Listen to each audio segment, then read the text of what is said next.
भगवान सुखदेव कहते हैं राजा परीक्षित से कि राजन, गोविंद की लीला देखिए, गोविंद की कृपा देखिए।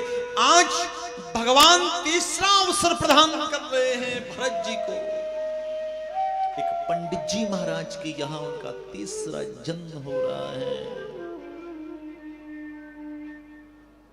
चेहरे पर अद्भुत तेज है, पिता प्रसन्न हो गए। ये मेरे कुल का नाम रोशन करेगा, ये मेरे कुल को आगे बढ़ाएगा, दिव्य तेज है।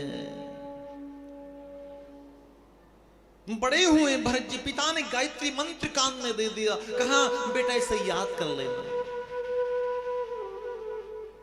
भरत जी जानते थे इस मंत्र को याद कराने में पिताजी का स्वार्थ है। अगर मैंने मंत्र याद कर लिया तो कल पिताजी कहेंगे कि बेटा रुद्री याद कर लो, ग्रह शांति याद कर लो, फिर कहेंगे यजमानों के यहां सत्यनारायण भगवान की कथा करवा दो। मैं जिस प्रपंच को छोड़ना चाहता हूं, पिताजी मुझे उसी में फंसाना चाहते हैं। जानबूझकर भरत जी ने एक मंत्र नहीं सुनाया। पिता बूढ़े हो गए, परेशान होकर एक दिन कहने लगे, ऐसा लगता है मेरे कुल में ये जड़ ही पैदा हो गया है। तब से लोग उन्हें जड़ भरत के नाम से जानने लगे। पिता की मृत्यु हो गई। पीछे भाइयों ने अच्छा व्यवहार नहीं किया। स्वयं खाते मेवा मिष्टान और जड़ भरत जी के सामने सूखी रोटियां डाल देते, बासी भोजन उनको प्रदान करते।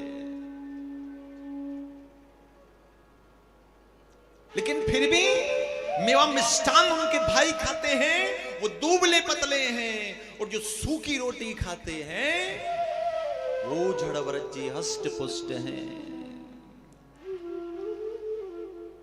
शास्त्र कहते हैं तुलसी बिरवा बाग की सींचत ही मुरझाए, राम भरोसे जो रहे पर्वत पर हरि आए।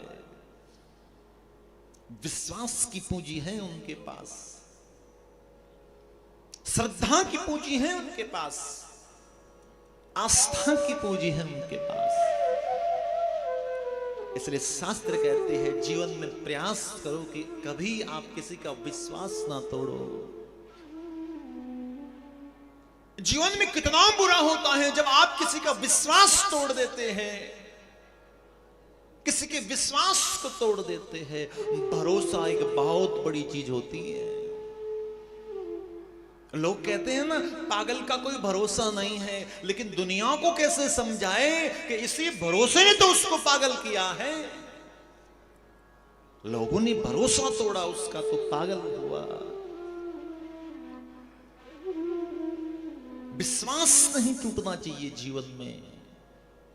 मेरी एक सोच है कि इस दुनिया में आधे लोग इसलिए दुखी हैं क्योंकि वो गलत लोगों पर विश्वास करते हैं, और आधे लोग इसलिए दुखी हैं क्योंकि वो सही लोगों पर विश्वास नहीं करते हैं। प्यार से बोलो राधे राधे। इसलिए प्रयास ये करना चाहिए कि विश्वास ना टूटे। एक बड़ी सुंदर सी बात मुझे याद आती है। एक व्यक्ति की नई नई शादी हुई।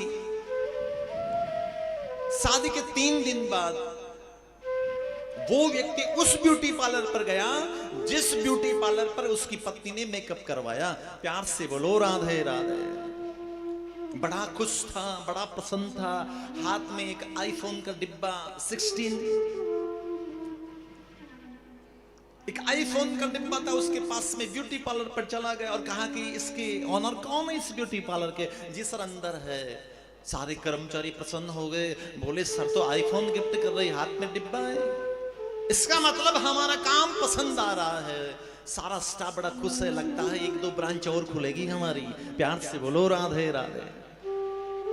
स्टाफ बड़ा खुश हो गया। सर हमारे सर का ऑफिस सामने है। अंदर गए, बोले सर आपसे मिलना है। हाँ आइए ना। सर आपके इस काम से मैं बड़ा प्रभावित हुआ। अभी 3 दिन पहले मेरी पत्नी ने आपके यहाँ से मेकअप करवाया था। मैं सर बड़ा प्रसन्न होकर ये आपको गिफ्ट करना चाहता हूं।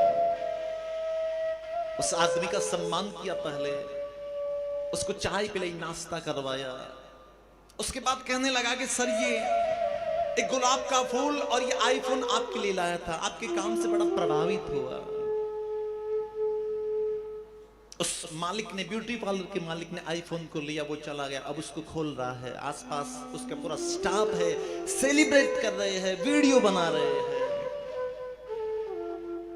और जैसे ही उस आईफोन के डिब्बे को खोला, अंदर निकला नोकिया 1100। प्यार से बोलो राधे राधे।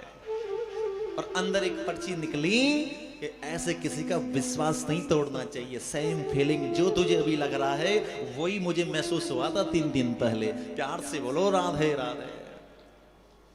इसलिए भैया विश्वास सबसे बड़ी चीज है।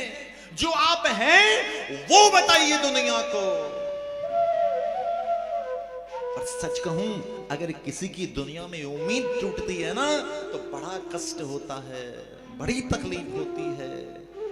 अगर आपसे कोई उम्मीद लगाकर बैठा है और विचार करिए वो उम्मीद टूट जाती है तो कितना कष्ट होता है। और मैं तो सीधा सीधा कहूं, उम्मीद लगानी है तो भगवान से लगाइए। कुछ मांगना है तो दुनिया वालों से क्या मांगना, दुनिया में तो सब भिखारी हैं, ये भी तो भगवान से ही मांगते हैं। तो सीधा भगवान से मांगिए ना। मांगना है तो भगवान से मांगिए, उनके चरणों में मन को लगाइए, प्रयास करिए कि भगवान श्री श्याम के चरणों में एक बार मन